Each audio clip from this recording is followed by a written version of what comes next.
todos os conselheiros e conselheiras presentes. Sejam todos bem-vindos à sessão ordinária do Conselho Penitenciário. Hoje, dia 9 de agosto de 2023, 14 horas e 15 minutos. Presentes na reunião, o conselheiro Antônio Quinupa, conselheiro Júlio, conselheiro André, conselheira Érica, conselheira Letícia, conselheira Regina, conselheiro William Zonato. Justificaram suas ausências, aqui por enquanto o conselheiro Márcio Toca, diretor de audiência do tribunal, mandando seu parecer na forma online para despacho nessa reunião também. Emissão de parecer. Tudo bem contigo? Com todo mundo? Tudo tranquilo?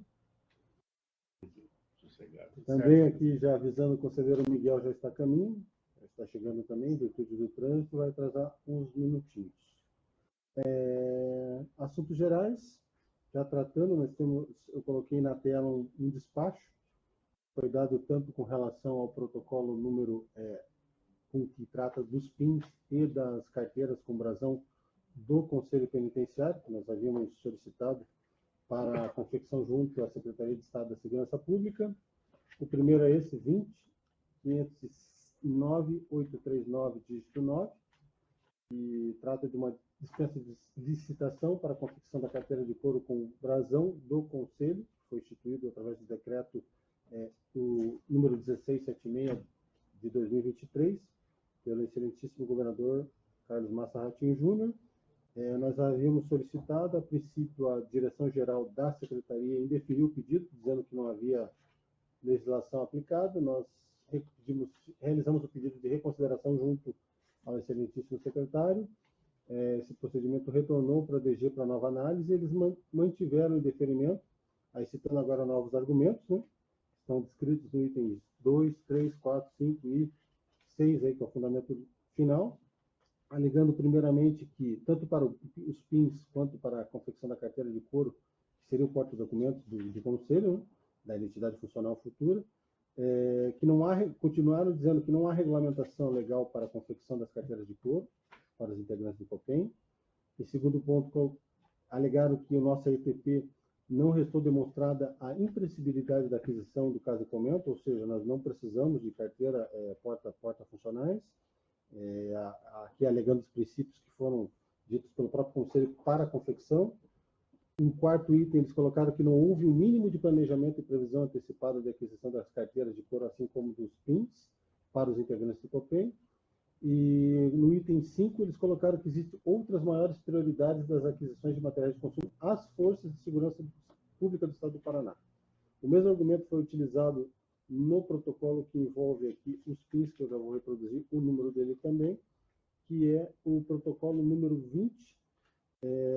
20.510.204, dígito 3. Eu coloco aqui em deliberação para todos os conselheiros, e antes da manifestação, só quero reproduzir a contra-informação que foi realizada com relação àquilo que foi arguído pela direção-geral. Presente também o conselheiro Miguel, agora, na sessão. Bem-vindo, conselheiro Miguel. Boa tarde. Boa tarde, boa tarde. Reproduzindo, então, um instante, por gentileza, estamos com o protocolo ligado na forma online.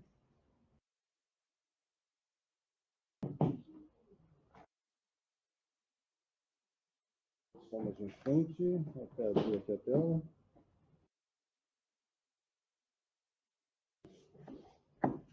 Bom, o despacho que foi proferido, na verdade, seria uma manifestação do Conselho Penitenciário, a princípio, que poderia ser respondida, né? Que a gente está ciente da decisão que foi proferida pelo excelentíssimo secretário, porque ele ratificou a decisão proferida pelo diretor-geral nos dois procedimentos. No entanto, a justificativa que eles apresentaram, tanto nos dois despachos, nos dois protocolos, a que tudo indica vai em direção oposta à normativa estadual aplicada, ao caso em comento, né? Aqui em resposta ao item 2, por exemplo, em deferimento, eles alegaram que o decreto só institui tão somente o brasão, mas eles esqueceram de citar aqui que a Lei 12.317 discorre da seguinte forma: a Secretaria de Estado da Segurança Pública colocará à disposição do Conselho Penitenciário a estrutura necessária a seu regular funcionamento, fornecendo ao pessoal sede e suporte administrativo. Essa lei é de 98, a gente já citou aqui várias vezes. Com relação ao item 4, eles falaram que não foi feita uma previsão para a confecção da carteira de couro, bem como o PIN. No entanto, desde 2019, nós temos os protocolos número 15.896.281.0, o 16.718.827, que é de 2020, e o 17.581.196.6, que é de 2021, e agora, por último, o de 2023, que é o 18.985.621, dígito 0. E, por fim, já para o ano que vem, prevendo já na dotação orçamentária 19.346.098, dígito 4, e o 20.418.960, dígito 9, foram caminhados todos tempestivamente ao grupo orçamentário para a inclusão das despesas correspondentes, tendo esse conselho sido informado que, pelo órgão, né, que se chama GOFS, os valores referentes às despesas de OADC foram previstos no projeto de atividade da gestão administrativa do FUNESP, e ainda os valores referentes aos investimentos serão priorizados com superávit na fonte 113 do próximo exercício. Por fim, então, considerando que a atual gestão dessa Secretaria de Estado, em ato discricionário, que vai contra o vinculado que existe em lei, né, considera que existem outras e maiores prioridades de aquisições de materiais de consumo às Forças de Segurança do Estado do Paraná, manteve o indeferimento. Então, assim, nós estamos naquela situação agora, para todos os conselheiros, eu só vou reproduzir aqui o despacho na tela também, compartilhar com todos. Eu acho que a gente pode, se for necessário, ele está nos autos, que é aquilo que a gente pediu a ciência de todos, na forma online. Deixa eu compartilhar aqui também. Esse despachozinho agora, aí, que é o último que a gente deu para todos os conselheiros e conselheiras. A situação é assim, como nós temos aquele protocolo que é o 16.092.799 em trâmite, que é o principal, né, que envolve aí o pagamento, a instituição de pagamento do GETON novamente aos conselheiros, nesse momento, pelo menos no meu entender, de colocar a deliberação de todos os conselheiros, não há necessidade de a gente ficar brigando por causa de um PIN, por causa de uma carteira de cor. Isso é bem irrisório agora, perto do que a gente busca, né, que é bem maior que a implantação e pagamento dos JETONs, o estabelecimento. E o nosso protocolo que envolve os JETONs acabou de, em consulta agora, acabou de haver uma manifestação online, e é o mais esperado, ele está lá na PGE, estava na consultoria da governadoria, e acabou de tramitar, deixa eu só atualizado agora,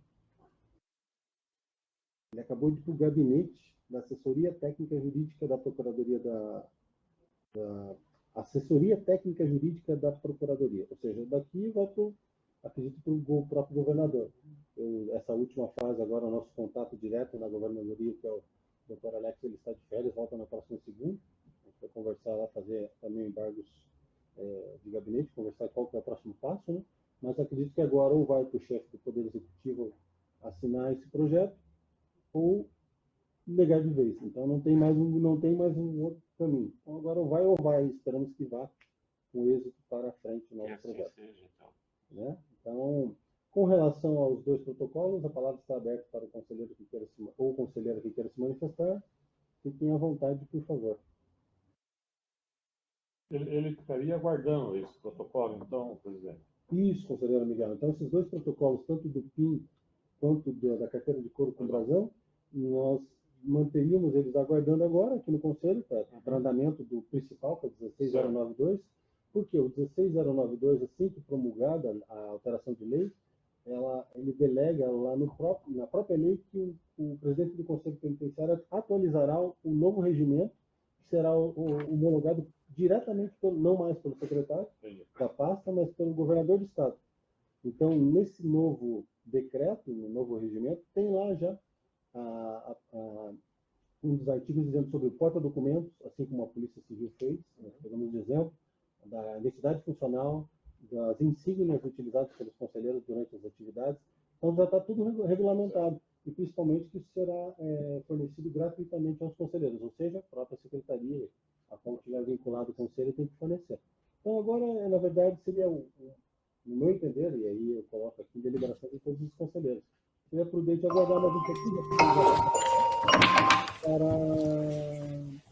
para que possamos verificar aí se vai ou não vai o nosso projeto principal em fluxo e andamento natural. Senhor presidente, eu concordo que não são prioridades também, né? Eu acredito que como o senhor já expôs, realmente não é o principal agora a ser perseguido, né, pelo Conselho. Então, eu estou de acordo com a proposta. Obrigado, conselheira Letícia. A palavra está aberta ainda. Senhor presidente, eu concordo com os seus argumentos, também com a doutora Letícia. Acredito que, até porque já está contemplado no principal, podemos sim seguir com os encaminhamentos sugeridos. Tá ótimo, conselheira Érica. Muito obrigado. A palavra está aberta ainda.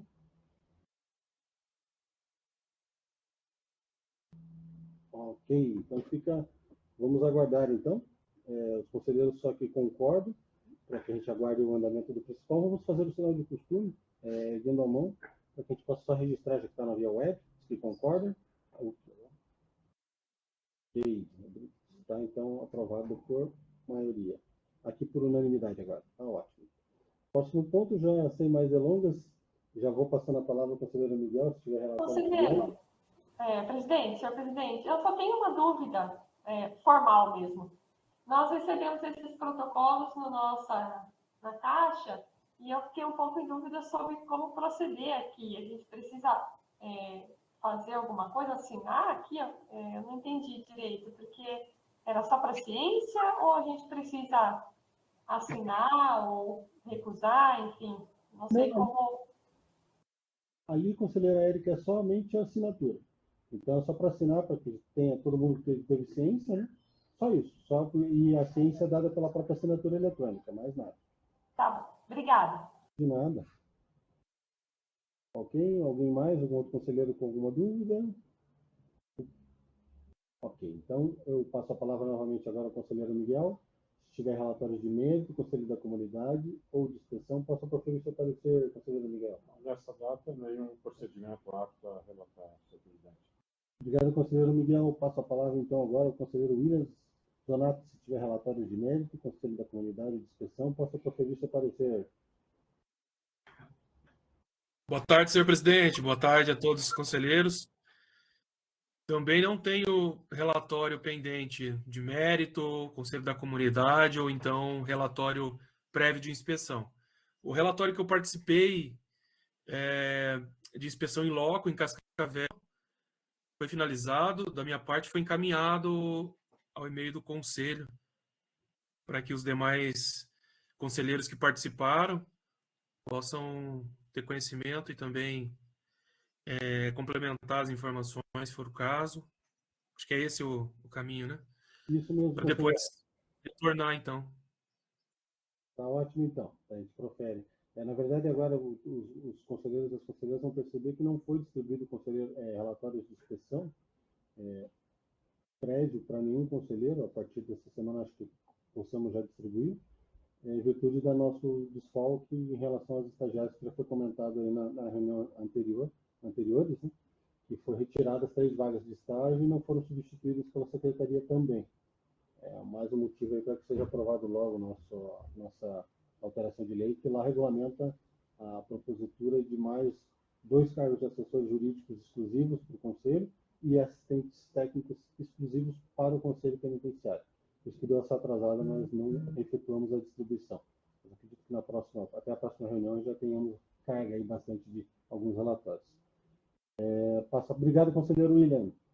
Passo a palavra, então, agora à conselheira Érica, se tiver relatórios de mérito, conselho da comunidade ou de inspeção, possa proferir seu parecer. Seja bem-vinda, conselheira Érica. Obrigada mais uma vez, senhor presidente. Eu não tenho comigo nenhum relatório pendente, nenhuma natureza. Obrigada. Ok, obrigado, conselheira Érica. Passo a palavra agora, então, ao conselheiro Antônio Marcos Quinupa, se tiver relatório de mérito, inspeção ou do Conselho da Comunidade, possa proferir seu parecer. Seja bem-vindo, conselheiro Quinupa. Boa tarde, senhor presidente, os demais conselheiros e conselheiras. Para essa sessão, não tenho relatório apto para referir, senhor presidente. Ok, obrigado, conselheiro Quinupa. Passo a palavra, então, agora à conselheira Letícia, se tiver relatórios de mérito, Conselho da Comunidade ou de inspeção possa proferir seu parecer. Seja bem-vindo, conselheira Letícia. Obrigada, senhor presidente. Eu também não tenho relatórios a apresentar e eu queria aproveitar aqui rapidamente para pedir desculpa porque eu estou aprendendo a mexer no CEO e eu vi que eu acabei abrindo um prazo lá sem querer, mas era só ciência e não era o processo meu. Eu falei, meu Deus, deixa eu aproveitar e pedir desculpa a todos aqui. Estava fazendo um curso para aprender a mexer no CEO, deixa eu aproveitar e fazer com ele já com a tela aberta. E acabei descobrindo que ao clicar em ver, a gente abre o prazo, e eu não sabia disso, porque no EPROC, que é o nosso sistema, não é assim que funciona, mas eu vi que era só uma ciência, então acho que não vai ter prejuízo nenhum, tá bem? Então seria isso, obrigada. De nada, agora sabe que quem clica no prazo do conselheiro, no parecer do conselheiro, Passa. Agora, Eu acho que sim, deveria ser assim. Eu até queria, então, só para deixar bem claro, para eu entender bem, os que aparecem lá aparecem que são de todos nós, né? Não são os meus. E como é a finalidade foi assim, né? A independência do conselho e dos conselheiros, eles possam ter acesso a todas as informações de todos. Aí, só que como a gente não comunicou antes, né? E é só na prática mesmo que a gente vê quando clica, que aparece lá já o nome, aberto o prazo para o conselheiro tal. Acho que a maioria já passou por isso aí. Então tá bom. Eu já passei, quase todo mundo já passou. Tá bem, então. Obrigada. Seria só isso. Obrigada. Nada. Eu passo a palavra agora, então, ao conselheiro André, se tiver relatórios de mérito, conselho da comunidade ou de inspeção, possa proferir seu parecer. Seja bem-vindo, conselheiro André. Boa tarde, presidente. Boa tarde, demais conselheiros.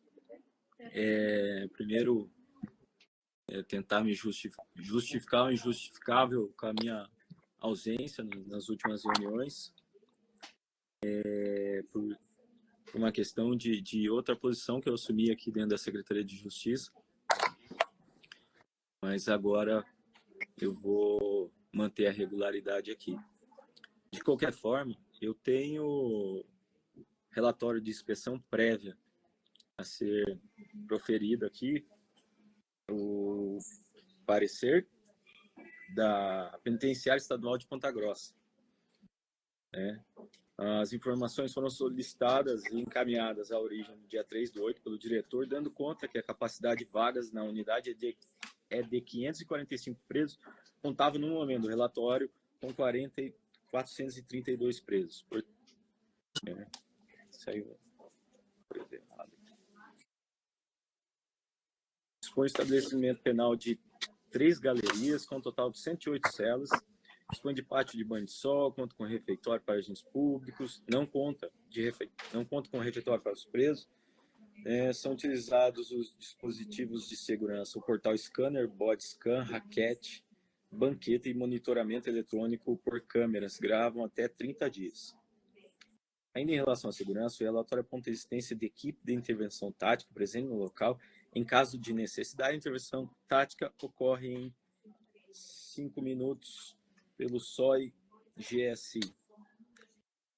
As condições de habitabilidade, ela foi descrita como bem mantida, limpa e iluminada. As condições das galerias descritas como boas, condições de higiene consideradas boas, pintura boa, instalação hidráulica e elétrica também são boas.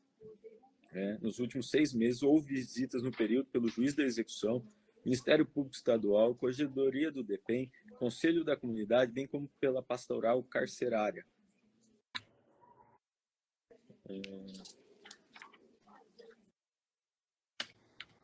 Ele tem um conselho disciplinar que se une a cada 7 dias, o período de triagem é de 30 dias.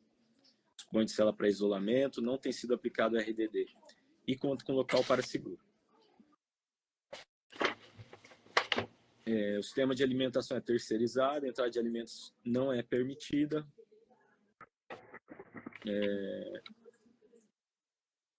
Assistência material, é fornecido material básico de higiene e vestuário, tanto pelo Estado como pelos familiares. Assistência à saúde. Conta o local para atendimento de saúde na unidade e há médico disponível para atendimento. E é próximo ao local de atendimento pelo SUS. conta a penitenciária com local próprio para atendimento odontológico, mas não conta com dentista disponível. Não dispõe de projeto específico para prevenção de DST e AIDS. Por outro lado, há distribuição de camisinha.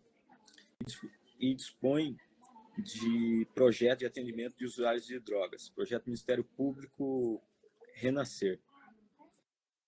Com relação à pandemia, são fornecidos pelos estados de forma mensal máscaras, álcool, líquido e gel. Foram 64 casos, 64 testes, né, realizados, 15 positivados e 23 agentes públicos testados com 16 positivados. Assistência jurídica.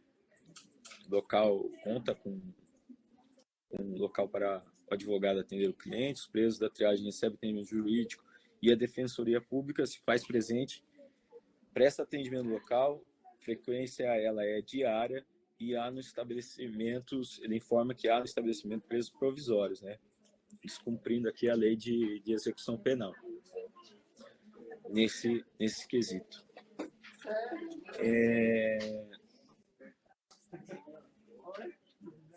Dispõe de atendimento psicológico, dispõe de assistência social, assistência educacional é oferecido fundamental, ensino médico e propicia a remissão pela leitura, educação formal, curso, faculdade, FAM, padrão, através da plataforma Curso Senai e panificação, sendo que 56% dos presos participam dessas atividades.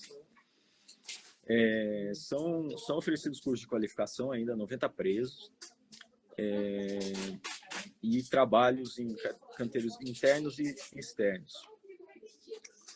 A remuneração dos canteiros internos é de R$ 70,00 e os externos é de R$ 976,50.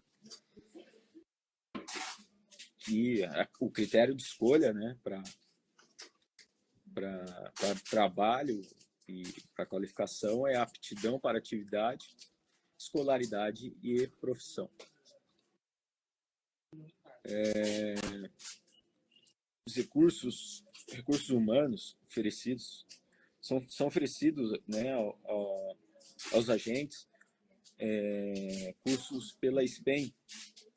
Algumas atividades de capacitação foram desenvolvidas na modalidade de ensino à distância e também foram realizados cursos de formação de brigadistas, atendimento pré-hospitalar, tático, curso de condução de veículos oficiais, curso de treinamento e capacitação das operações policiais penais, curso de segurança alimentar, entre outros. São oferecidos ainda aos agentes atendimento psicológico, psicossocial, médico e treinamento.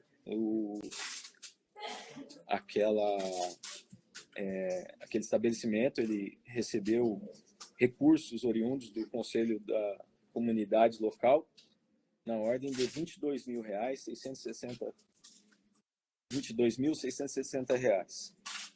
De forma sucinta, essas são as informações constantes do referido relatório. As informações trazidas por esse Conselho são suficientes. Por este motivo, nosso parecer é favorável à sua aprovação, na medida em que esperamos pelos novos relatórios mensais serem enviados a esse egrégio Conselho.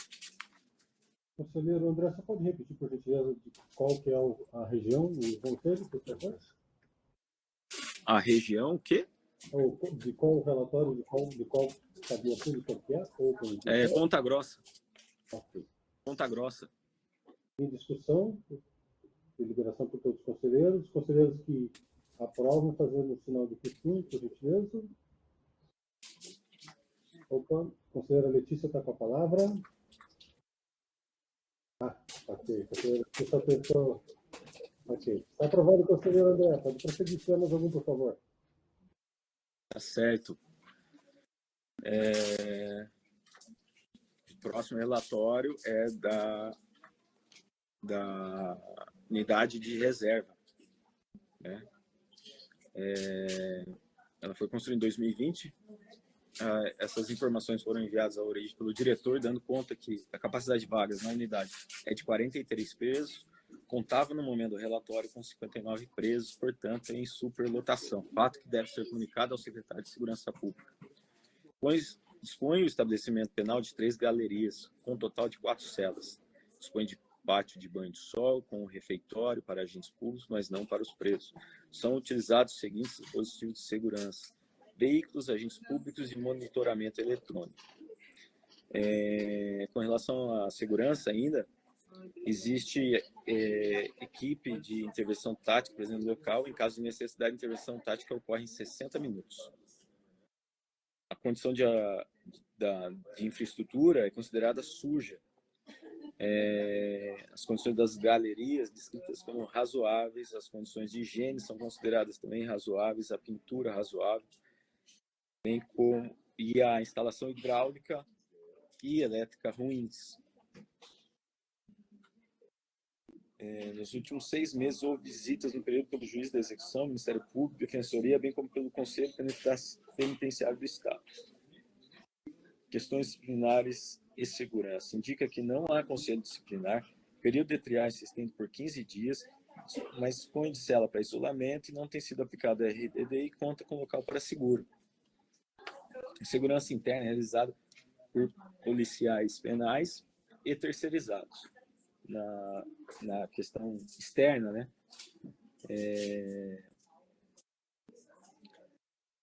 O sistema de alimentação é terceirizado, a entrada de gêneros alimentícios não é permitida, não se pode preparar alimentos dentro da cela.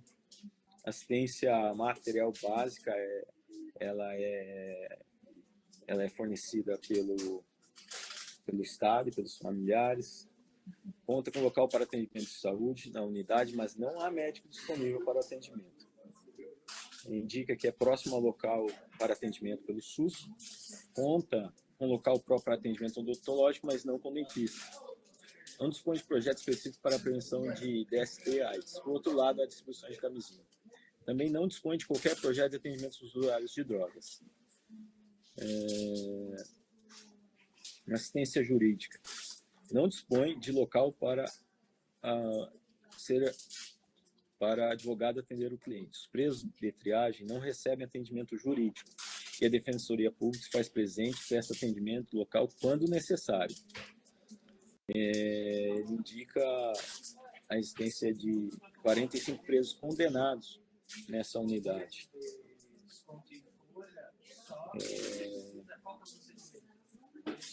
O preso não tem atendimento psicológico, assistência social, se resume o contato com os familiares, e não há profissional desta área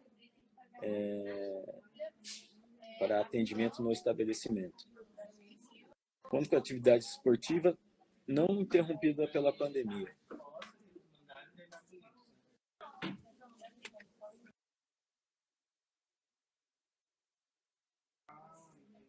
Qualificação profissional. São oferecidos trabalhos de cozinha, faxina, manutenção e convênio com empresas. Nos canteiros internos é de R$ 70,00 e nos externos a remuneração é de R$ 1.212. O quadro de profissionais compõe o estabelecimento, diretor, policiais penais, agentes de cadeia pública. Não possui atendimento ou psicológico os agentes dessa unidade. De forma sucinta, são as informações constantes do referido relatório. As informações trazidas a este conselho são suficientes. Por este motivo, nosso parecer é favorável à sua aprovação, na medida em que esperamos pelos novos relatórios mensais a serem enviados a este egrégio conselho. No mais, recomendo que seja anexada foto do estabelecimento nos próximos relatórios, bem como a prestação do maior número possível de dados. Ok. De deliberação, pelos demais conselheiros presentes. Conselheiros que concordam, fazendo sinal de cima, erguendo a mão somente na tela. Está aprovado. O conselheiro André, se tiver mais algum, pode prosseguir, por favor. Esses eram os relatórios que eu tinha pendentes já há algum tempo aqui comigo, e são apenas esses. Ok, conselheiro, muito obrigado pela presença. Passar a palavra, então, aqui agora, novamente ao conselheiro Miguel, para relatar um procedimento de mérito do conselheiro Márcio Tocas, que, em virtude da sessão no Tribunal de Justiça, não pôde comparecer. Está com a palavra, conselheiro Miguel. Pois não, senhor presidente. O final do processo número 60021, interessado João Pavoski. Trata-se de pleito de concessão de comutação de pena requerida pela defesa sentenciado, em virtude do decreto presidencial. Dispõe o decreto, artigo 2º, as pessoas condenadas à pena privativa de liberdade, não beneficiadas com a suspensão condicional da pena, ainda que substituída por pena restritiva de direitos na forma do artigo 44 do Código Penal, que até 25 de dezembro de 2012 tenham cumprido 1/4 da pena, se não reincidentes, ou 1/3 se reincidentes, e não preenchem os requisitos desse decreto para receber indulto, terão comutado a pena remanescente de 1/4, se não reincidentes, e de 1/5 se reincidentes, aferida em 25 de dezembro de 2012. Em seguida, artigo 4º, a declaração do indulto e da comutação de penas previstos nesse decreto fica condicionado à inexistência de aplicação de sanção homologada pelo juízo competente em audiência de justificação, garantido o direito ao contraditório e ampla defesa, por falta disciplinar de natureza grave prevista na Lei de Execução Penal, cometida nos 12 meses de cumprimento da pena, contados retroativamente à data de publicação desse decreto. Conforme se extrai das informações constantes da linha do tempo do sistema CEU, na data 25/12/2012, o sentenciado havia cumprido 14 anos, 4 meses e 3 dias de pena. Contudo, verifica-se que não havia cumprido mais de 1/3 da pena não hedionda. Dessa forma, não tendo o réu cumprido os requisitos exigidos pelo decreto, opina-se pela não concessão da comutação da pena. Valho-me dessa oportunidade para apresentar meus protestos de estima e consideração. 9 de agosto, 23. Coloco em discussão, então, por todos os conselheiros presentes. Os conselheiros que concordam, fazendo o sinal de costume pela aprovação do parecer. Está aprovado o conselheiro Miguel, era o que continha nesse momento com relação ao conselheiro Márcio Patens. Muito obrigado. Passo a palavra agora ao conselheiro Torsten Ferraz, se tiver relatórios de mérito, de inspeção, possa proferir seu parecer. Seja bem-vindo, conselheiro Torsten. Ok, Conseguiu entrar? Não entrou aí.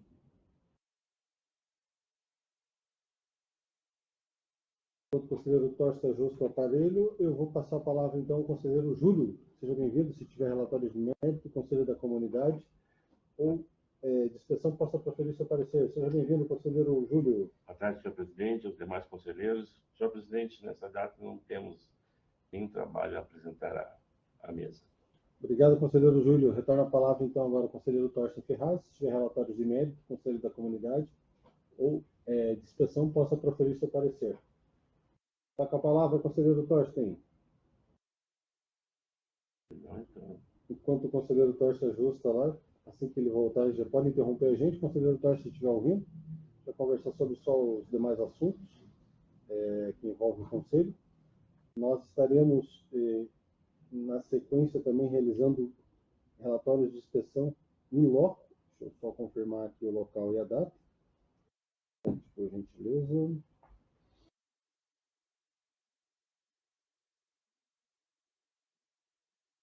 Aquelas datas aqui.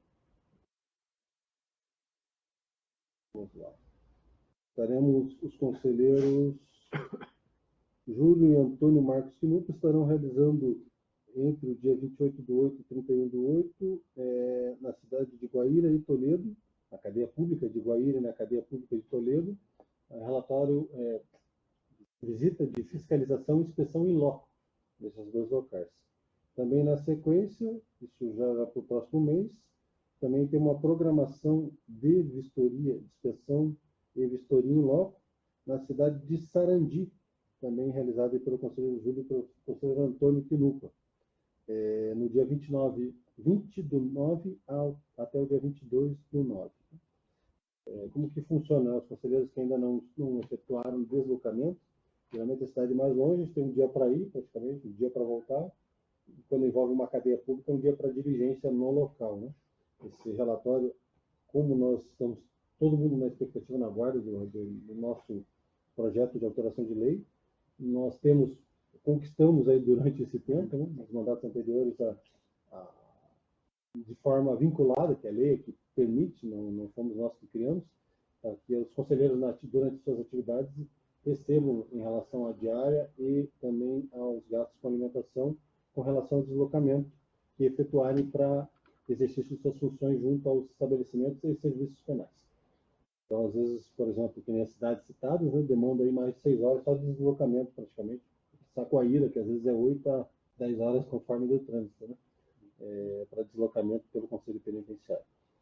Então, nós vamos depois também conversar com os demais conselheiros, aqueles que estiverem disponíveis no momento, porque por enquanto não foi aprovada a legislação, que pese ela delegue aí, até mesmo ao próprio presidente para que peça auxílio aos demais conselheiros com relação ao exercício dessas atividades, né?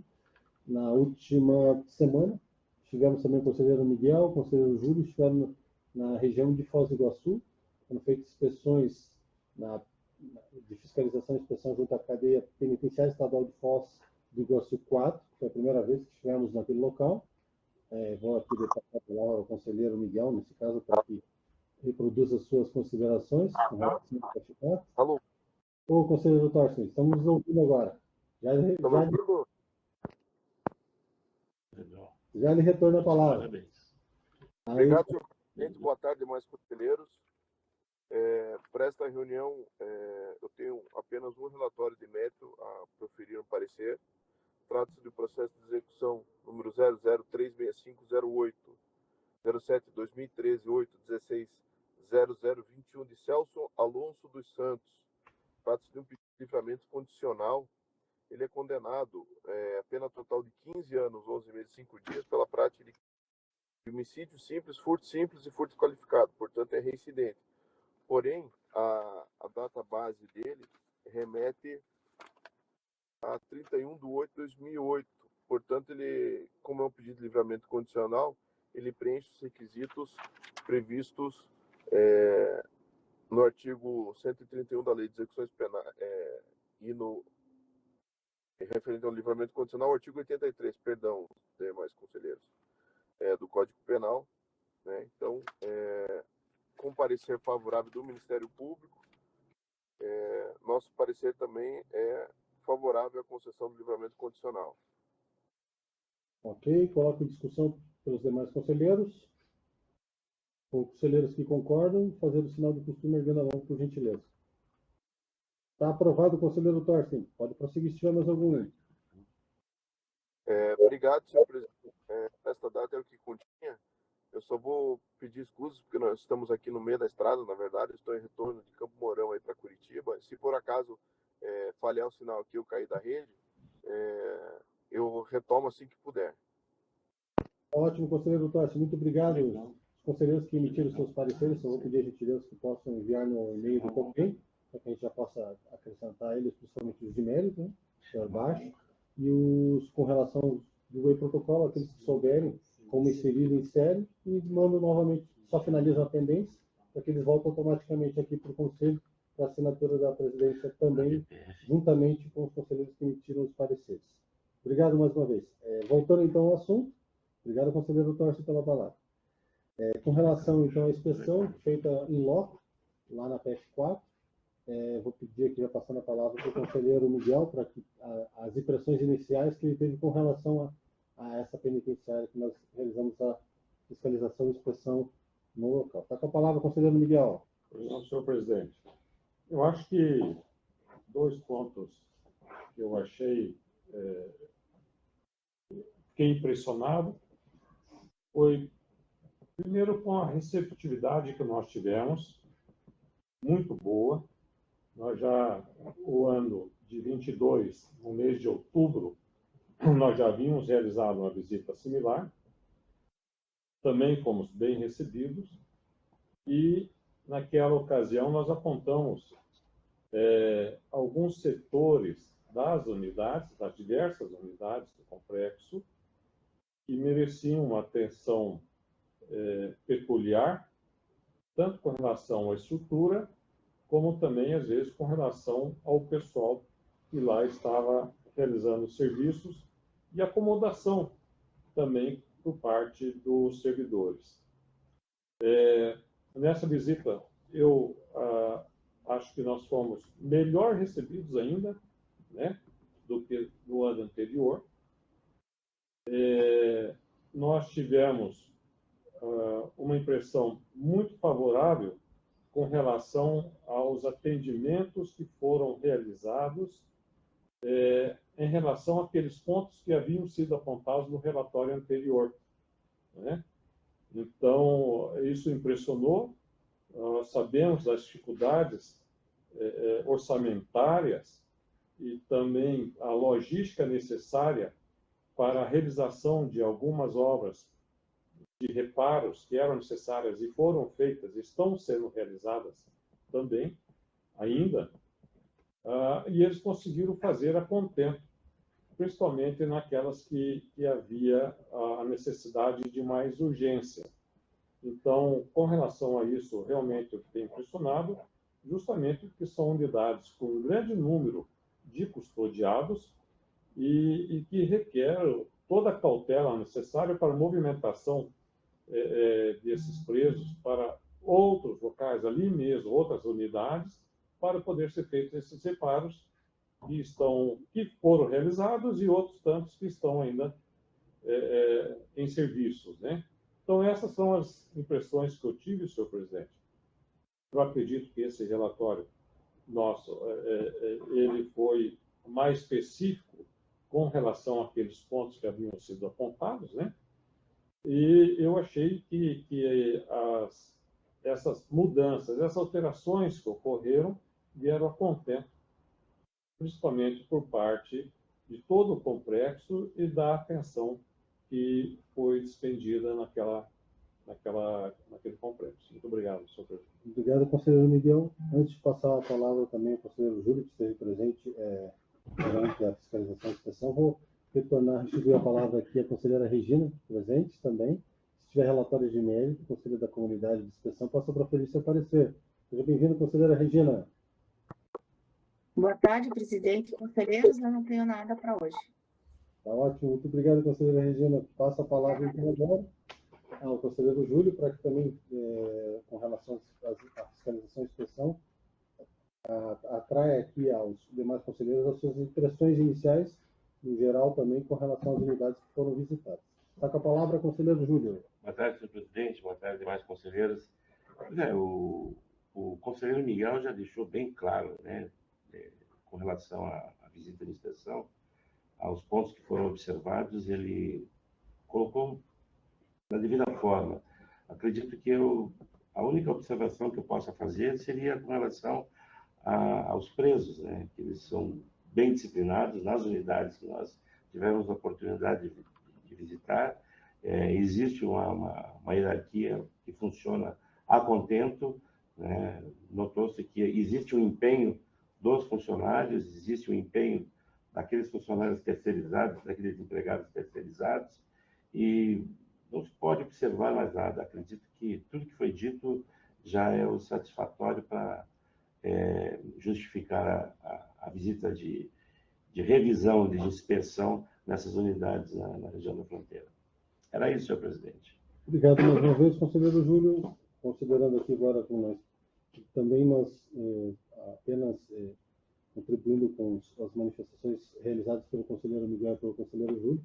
Eu me lembro muito bem que no ano passado, durante a visita na penitenciária estadual de Foz 3, Foz 2, que é 3, que é a extensão da Foz 1, né, que é entre aspas, e na Foz penitenciária estadual de Foz 2, que eram as 3 que nós havíamos visitado, junto com a CPMN e com a feminina, aqui citando a penitenciária estadual de Foz 1, ou PNTPF somente, nós verificamos no dia dos fatos que estava sendo feita aquela obra em conjunto com a Itaipu, uma obra gigante lá atrás, bastante valorosa, onde fazia todo aquele contorno de muralhas, acréscimo da parte administrativa, guaritas de segurança, né?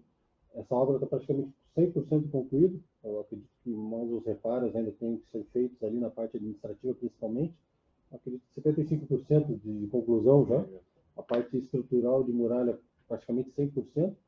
Para o próximo relatório, já com a previsão de reparos numa das lajes da guarita, que houve uma movimentação estrutural e ela está meio bamba, né? Nós verificamos nessa também, em uma das guaritas, mas nós retornamos justamente para verificar o banheiro da parte nesse caso, nem diretamente ligado aos presos, mas aos servidores que ali trabalham, da parte do sexo feminino. Eles não tinham um local adequado para os seus afazeres, então eles não tinham acomodações, não tinham um banheiro exclusivo, era meio que compartilhado, perto da área de segurança, não tinha privacidade. Resolveram já a princípio isso, né, conselheiro Miguel? Então, nessa vistoria já ampliaram o espaço, já colocaram beliches para acomodações das servidoras do sexo feminino, já colocaram um local adequado, estruturaram a cozinha, deram uma melhorada perto do que era, evoluiu 100%, na minha visão, né? Daí também as considerações do conselheiro Júlio e do conselheiro Miguel. Esse era um ponto neutral que a gente verificou em loco e foi modificado na PF1. Da mesma forma, houve uma reclamação durante esse tempo, na parte operacional, na base do SOI, que é o Serviço de Operações Especiais ali da própria unidade. Também houve uma reclamação que as servidoras do sexo feminino também não tinham local adequado para a privacidade. Também providenciaram, a princípio, um local destinado para que elas possam fazer as suas atividades, trocar de roupa, a parte de higiene pessoal também ali exclusivo para elas. Houve uma mudança, não é ainda o 100% desejável, mas já houve uma manifestação com a estrutura que eles têm em virtude da visita do Conselho que foi realizada no ano passado. Na penitenciária de Foz 2, que era bastante crítico, quando eu e o conselheiro Miguel estivemos no ano passado lá, não sei se o conselheiro Miguel se lembra, mas o piso estava na parte do fundo, que é aquela parte que geralmente ninguém vai, né, conselheiro Miguel? Nós fomos adentrando e fomos passando as barreiras, verificamos que o piso estava sujo, que havia ergastros ali que lembravam, assim, para quem fosse de fora e não conhecesse o sistema, pareciam umas masmorras, assim, telas enferrujadas, paredes sujas, sem lâmpada. Elétrica terrível. E qual que foi a sua consideração agora com relação à PF2? Está bem, está toda com pintura renovada, a elétrica toda substituída ou consertada, principalmente nesses pontos em que nós havíamos apontado. Também não tem o odor até então característico de cadeia, pelo contrário, muito higiênica, né? Os corredores, as celas que nós vistoriamos estavam em bom estado, né? Como o conselheiro Júlio também apontou, percebemos também uma disciplina com relação aos custodiados. Nós não vimos nenhuma movimentação de grande alarde ou de muito barulho, né? Nós vimos, assim, uma unidade prisional satisfatória nos pontos que nós havíamos constatado com relação ao ano passado. Ok. Ainda acrescentando com relação à penitenciária feminina de Foz do Iguaçu, nós havíamos verificado que tinha um local que era, não sei se alguns conselheiros estavam presentes com relação ao comentário do ano passado, mas o local destinado a VI, que eles costumam dizer, né, que é visita íntima dos presos, na penitenciária feminina de Foz do Iguaçu, a gente comentou que se a pessoa entrasse ali, ou ela entrava e não saía, ou ela não entrava. Tão insalubre que estava o local, né? Esses conselheiros estão lá, então, ok. Era tão insalubre, as paredes estavam esverdeadas, não tinha ventilação. Para quem já guardou bicicleta naqueles, entre aspas, embaixo da escada, fechado, quando abre, depois de ano, sai aquele cheiro que só quem já fez assim conhece. Era bastante insalubre. Dessa vez, como que está a parte feminina, conselheiro Miguel, você recorda? Não, está totalmente renovada, né? Eu acredito que esteja contente dos custodiados e de seus familiares, né? E fizeram de uma forma esses reparos praticamente como se fosse um aposento novo. Essa é a impressão que tivemos, senhor presidente. Isso, paredes foram pintadas, o ambiente está lá abrindo uma parte para ventilação, ou seja, um local adequado para o fim que se destina. né? Sem aqui, ficou muito bom, né, em relação à pintura, à ventilação principalmente, para que tanto os visitantes e até mesmo os próprios custodiados pudessem ali realizar suas visitas. Com relação à penitenciária estadual de Foz 3, que é a extensão da PF1, nós verificamos aí também as condições, como ela é uma extensão da PF1, né? Eu não sei se o conselheiro da PF1, o conselheiro Júlio se recorda como que foi ali a visita em relação à PF3, que é aquela do outro lado da rua? Qual foi a sua impressão? Pois olha, como eu disse, para quem já viu unidades penitenciárias mal cuidadas, judiadas, como a gente pode dizer, deu para perceber que a unidade ela mostra uma paisagem bem mais adequada do que a gente precisava ter, né? Hoje, se nós formos visitar as nossas unidades aqui na região metropolitana, nós vamos ver alguma coisa muito ruim, né? Coisas bem ruins mesmo. E lá eu tive a oportunidade de observar que o pessoal se preocupa com o estabelecimento, né? Mantendo eles sempre limpos, né? Bem pintados, e a manutenção é quase que constante. E existe uma equipe de manutenção prestando serviço quase que diariamente.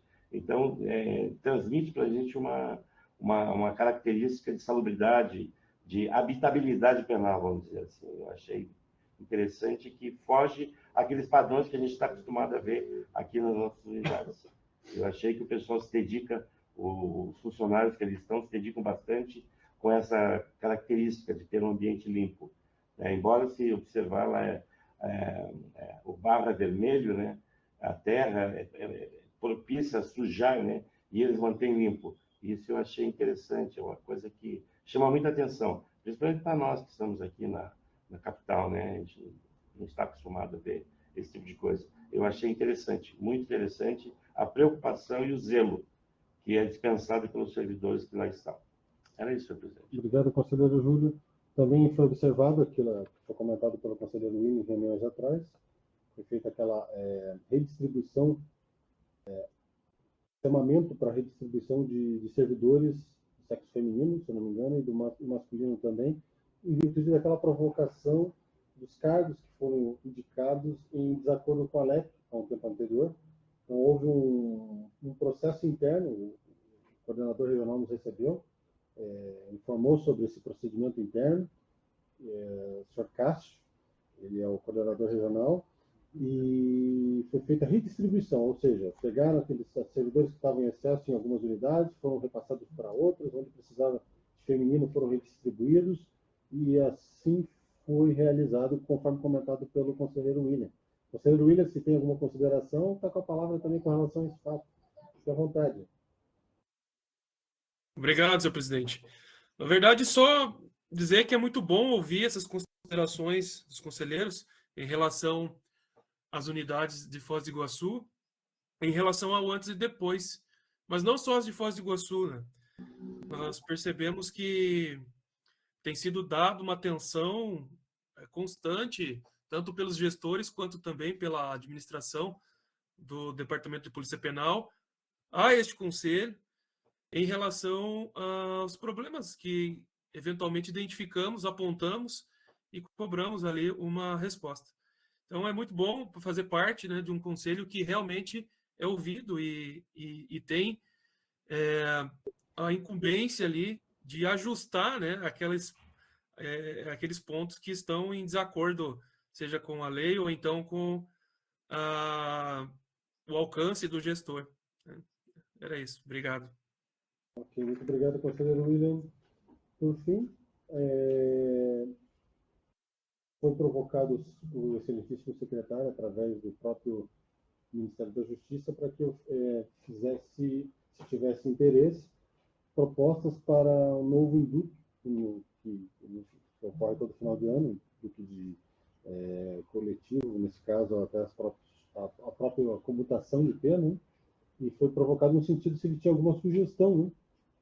E o protocolo foi encaminhado ao órgão mais interessado, o Departamento de Polícia Penal, ficou lá até o dia 31, e daí não houve manifestações, ou seja, dessa vez eles não fizeram nenhuma proposta para as regras aí de indulto ou bem de comutação. Em conversa no gabinete com o responsável, o diretor-geral, o Dr. Oswaldo, nós ressaltamos que é bastante importante, porque às vezes um detalhezinho na pena, um grupo específico, nós conseguimos através do indulto, se aprovado, né, desde que realizamos a proposta, é bastante importante porque você consegue esvaziar, às vezes, algumas unidades. Sem presos, hoje é uma cadeia praticamente pública, né? Então é bastante importante, já pensando no próximo ano, para que o próprio tratamento penal do Departamento de Polícia Penal possa já ir preparando o terreno para o próximo indulto, para que se ele tiver interesse por alguns grupos específicos ou por algumas classes de crimes, ele possa aí ser indultado nos termos do decreto presidencial que ocorre todo ano. É isso. A palavra está aberta para o conselheiro que queira se manifestar. Senhor presidente, Com a palavra, apenas para também trazer informação para os demais colegas, que chamou atenção também é com relação à penitenciária 4, com relação ao sistema de monitoramento, que é uma penitenciária grande, e eles estão vendo uma certa dificuldade com relação ao orçamento para custear o sistema de monitoramento. Foi inaugurado há pouco tempo, né? Mas em razão do grande número de presos e estar inserida no complexo, traz uma certa preocupação a questão de monitoramento nessa unidade. E também o trajeto de uma estrada que está cortando, ela irá cortar o complexo, já para quem conhece, logo após, fica entre a Feminina e a 3, né? Laudemir Neves. Então, ali vai circular, vai ter um tráfego muito grande e ela vai cortar as unidades do complexo penitenciário lá de Foz do Iguaçu. As observações que recordei agora. Bem lembrado, conselheiro Miguel. Então, todo trânsito de caminhões que hoje fazem sentido Paraguai, passam, para quem conhece a região de Foz do Iguaçu, bem na entrada, todo aquele trânsito pesado que adentra a cidade de caminhões vai desviar por essa nova rota, nessa nova ponte, né? E ela passa exclusivamente dividindo o complexo penitenciário de Foz entre as. A gente já comentou em reuniões passadas, mas agora, por testemunhar com os próprios olhos, mais ainda, a obra passa e ela vai ficar acima do nível das unidades, ou seja, com o critério de vulnerabilidade, ela aumentou aí praticamente 300%. Né? Ela cruza. Nos relatórios das penitenciárias de Foz, nós vamos compartilhar com os demais conselheiros, da mesma forma, pedindo assinatura eletrônica, para que vocês tenham ciência do que foi visto lá também. Mas é uma obra de grande porte, já está definida e o pessoal vai ter que se adequar àquela nova realidade. Né? As máquinas já estão trabalhando lá. A todo vapor. Estão a todo vapor. É isso. A palavra está aberta ao conselheiro que queira se manifestar. Senhor presidente. Com a palavra, conselheiro William. Em relação à manifestação com relação ao indulto, a minuta do indulto, eu não entendi, desculpa, cortou no momento que o senhor falou que alguém não se manifestou. Não, é que assim, neste ano o Ministério da Justiça, ao invés de provocar o próprio Conselho Penitenciário, como era nos períodos anteriores, provocou a Secretaria de Estado de Segurança Pública através do secretário. E o secretário encaminhou o expediente diretamente para o Departamento de Polícia Penal para ver se ele tinha alguma tratativa com relação ao indulto, que agora, ao final do ano, será publicado. O Departamento de Polícia Penal não ofertou nenhuma proposta e encaminhou o expediente para o Conselho Penitenciário. Quando ainda estávamos dentro do prazo, do dia 31/7, nós, em conversa direto no gabinete com a autoridade máxima do Departamento de Polícia Penal, o Dr. Oswaldo, nós informamos com relação à importância de já para o próximo período, do próximo ano, 2024, já se separe os grupos ou critérios para que se possa esvaziar, porque o indulto esvazia, depende do critério, algumas unidades. Então, por exemplo, na gestão do presidente anterior, foram feitas critérios de indulto e comutação específicos para algumas classes, por exemplo, as classes policiais, né? Se o DPEM verificar, Departamento de Polícia Penal, verificar que determinada classe merece, e isso contribuirá até mesmo com o esvaziamento, às vezes, a abertura de vagas para o próprio Departamento de Polícia Penal, é bom que já se prepare desde já, e isso a parte de tratamento penal, para que seja proposto no próximo grupo. Não quer dizer que eles vão aceitar, mas pelo menos nós estamos fazendo a nossa parte, estamos propondo, porque aquilo vai atender de uma forma direta o próprio Estado do Paraná, isso é muito importante. Não quer dizer mais uma vez que seja aprovado, mas proposto foi. Para que a gente não devolva essa demanda, que é bastante importante, e o Estado do Paraná tenha participação efetiva aí nos próximos decretos de indulto e comutação, a partir de 2024. É somente isso. Entendi, obrigado. Eu realmente tinha cortado no momento crucial ali da informação. E em outras oportunidades, o próprio Conselho Nacional de Política Criminal encaminhou aos conselhos penitenciários dos estados, né? Isso era muito importante, já que nós atuamos diretamente nos pareceres de indulto e comutação, e a maioria dos conselheiros aí tem um grande conhecimento em relação a esse instituto. Uma pena não termos sido consultados em relação a isso esse ano. Obrigado. De nada, conselheiro William. Vou até abrir aqui, se eu fosse um instantinho, para os demais conselheiros e conselheiras, eu vou já localizar o número do protocolo que trata sobre esse assunto. Então, um instante, já consigo passar para todos. Por favor. O protocolo que tratou esse ano sobre esse tema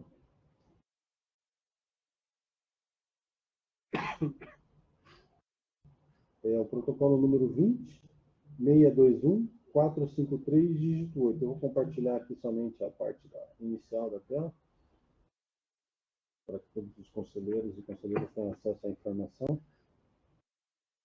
Vou deixar bem na tela aqui de encaminhamento, que foi diferente, dessa vez não vem para o conselho, só um instante. E eu vou compartilhar a tela aqui, já localizei.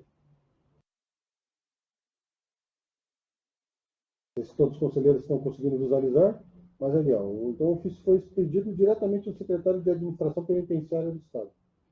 Ele chegou praticamente, o prazo final era dia 31/7, chegou no próprio 31/7 aqui para o Conselho para manifestação. Praticamente impossibilitando a manifestação dos conselheiros, a análise por todos aqui junto ao Conselho. Né? Esse ofício número 312 de 2023 do próprio CNPC, do Ministério da Justiça. Contrariando o costume, conselheiro William. Né? Uma pena. Ok, a palavra ainda está aberta. Conselheiro e conselheira que queiram se manifestar. Sim, mas alguém não. Está com a palavra, conselheiro Antônio? À vontade. Eu queria trazer uma reflexão, senhor presidente, ao final e ao cabo uma demanda, né? uma pauta. Me chama a atenção quando o conselheiro Miguel, né, relata de como, da recepção, né, nas unidades. E desde então nós temos encampado uma batalha, né, para nos fazermos presente e minimamente desenvolver nossas atribuições. Né? Eu me lembro, numa ocasião, que eu cheguei no Complexo Penal em Piraquara, eu não adentrei o departamento, mesmo, né, me identificando, não sabia quem era que o Conselho Penitenciário existia. Então, e diante disso, né, dessa batalha que a gente tem encampado aí, nós temos tido alguns resultados, né? Estamos pleiteando, temos alguns pleitos, temos outros nos horizontes, e estamos dialogando bem enquanto Complexo Penitenciário do Estado do Paraná. Meu anseio é para que possamos dialogar com os pares, né, das entidades, das unidades, né, federativas, os parceiros, os vizinhos, quiçá uma federação, né? Como nós estamos vinculados? Vai perguntar uma consulta aos universitários, conselheiro William. Estamos vinculados ao Conselho Nacional? Como podemos, né? É feita essa vinculação? Temos conseguimos ampliar esse diálogo, nessa expertise que nós estamos desenvolvendo aqui no Estado do Paraná, dialogar com outros conselhos, essa é uma questão. Por que eu coloco isso? Porque, diante dessa expertise que nós estamos desenvolvendo, né, no tocante especificamente à pauta que eu trago enquanto membro da sociedade civil, é essa política pública das pessoas da comunidade LGBT no sistema prisional. E tenho uma ADPF, que eu fui resgatar agora, a 527, que trata exatamente dessa questão, né? Por mais que tenha uma resolução do Conselho Nacional de Justiça tratando, por mais que o GMF tenha se debruçado, por mais que o Departamento Penitenciário tenha criado um grupo de trabalho para tratar do tema, tem também essa ADPF. Então, meu anseio é que, desenvolvendo esse trabalho, nós poderíamos, se há possibilidade de sermos habilitados como amicus curiae nessa DPF. Porque, né, eu acedi enquanto sociedade civil, esse pleito no recurso extraordinário, no 845.779, né, especificamente essa população, né, comunidade LGBT, que tratava da retificação de prenome das pessoas trans, que saiu da esfera judicial e hoje é administrativa, né? Que tem um grande reflexo para o tratamento penal, né? Ainda tem algumas arestas a serem aparadas, mas já trouxe avançou em alguns entendimentos. Então, pensarmos, né, se conseguimos nos habilitar enquanto amicus curiae não porque já não é mais possível, porque a DPF já entrou em pauta. Minimamente apresentar os memoriais, né, porque acredito que tenhamos essa possibilidade. Não sei, para pensarmos, né, se enquanto Conselho Penitenciário do Estado do Paraná conseguimos nos habilitar ou se temos que estar vinculado ao Conselho Nacional, ou se tem a necessidade de se criar uma federação, não sei, né? Acredito que seja uma boa coisa para se pensar, né? Compartilhar todo esse trabalho que nós estamos desempenhando aqui. Era isso, senhor presidente. Obrigado, conselheiro Antônio. A palavra ainda está aberta. Até mesmo complementando o que o conselheiro Antônio mencionou, nós estamos em contato indireto com os demais conselhos. Por exemplo, agora no último dia 30 de julho de 2023, o Conselho Penitenciário do Estado de São Paulo, através do assessor Sr. Guilherme Melchior, ele é assessor da presidência do Conselho Penitenciário daquele estado, entrou em contato até para trocar informações acerca do nosso projeto de lei, que altera aí implementa, reestrutura o Conselho Penitenciário do Estado do Paraná e realiza o pagamento dos jetons. Nós já fazemos esse contato indireto. A vinculação direta ao Conselho Nacional é somente com relação à prestação de relatórios. Então, nós não temos um vínculo direto com eles, visto que cada estado tem a sua independência em relação aos conselhos. Então, a não ser da prestação de relatórios a cada trimestre, no primeiro trimestre de cada ano para o Conselho Nacional. É de se verificar, né, a possibilidade, dentro das leis, para verificar se há ou não, para que a gente possa ou não atuar da forma como mencionou o conselheiro Antônio Marcos Quinô. Se o senhor me permite voltar ao relatório lá do conselheiro André, ele trouxe no relatório uma experiência de uma entidade da sociedade civil, que é a Rede Sol, se não me engano, né? que atuou naquela unidade. Então, provavelmente, quer dizer, eu conheço a Rede Sol pessoas integrantes da Rede Sol em Foz do Iguaçu, então elas estão vinculadas a uma estadualmente e nacionalmente, então elas conseguem ampliar essa discussão. Por exemplo, quando eu mencionei do amicus curiae no recurso extraordinário, foi habilitado por uma entidade da sociedade civil. Então, se uma entidade civil consegue habilitar numa esfera, né, nessa magnitude, então, enquanto uma instituição, eu acredito que não seja tão difícil, né? Não, Acessar essa. é bem nesse sentido, é mais também por causa que nós comentamos, né? Enquanto isso é na minha visão em especial, né? Enquanto a gente não reestruturar o básico, né, que é o que é essa lei, que agora que vá, né, para a avança e a gente mude de assunto e mude o disco e comece a comentar assuntos maiores, né, mas que envolvem a necessidade de atuação direta do próprio conselho, a gente fica um pouquinho amarrado, porque nós não temos um CNPJ próprio, nós não temos uma unidade orçamentária própria, nós não temos o orçamento ainda digitalizado para o Conselho Penitenciário, que é o que virá com a alteração dessa lei. Daí nós conseguimos pensar de forma maior com relação à atuação, até mesmo para o cumprimento da lei, como já comentamos em reuniões anteriores aqui, que é o mínimo que podemos fazer, né, com relação a toda a massa carcerária, todos os custodiados, né, existentes aí no estado do Paraná, e em conjunto também, pensamento coletivo com os demais conselhos para trocar informações. Aprimorar. Nós não estamos vinculados somente ao estado do Paraná com relação à troca de informações, ao network com os demais estados é bastante importante e era normal, e ainda não voltou ativo pelo Ministério da Justiça, a reunião anual de conselheiros penitenciários, dos conselhos penitenciários. Não houve esse ano ainda, pelo menos não fomos, a não ser que o ofício tenha sido destinado a outro local, assim como do Conselho Nacional desse caso de Justiça, né? E não fomos comunicados até o momento. Né? Mas há esse network, há essa troca de informações, troca de experiência para aprimoramento de todos os conselhos penitenciários do Estado, aí, de cada um, e do próprio Distrito Federal. A palavra ainda está aberta. Conselheiro ou conselheira que queira se manifestar. Já agradeço, então.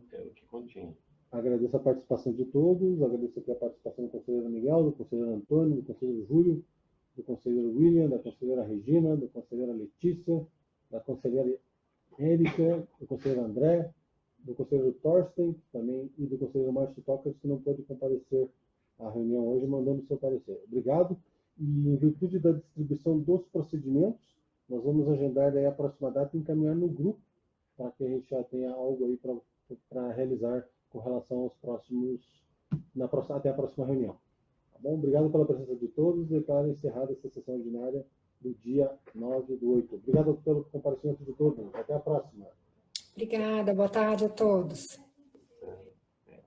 Obrigado, boa tarde, conselheiros. Tchau, tchau. Boa tarde. Obrigada. Tchau.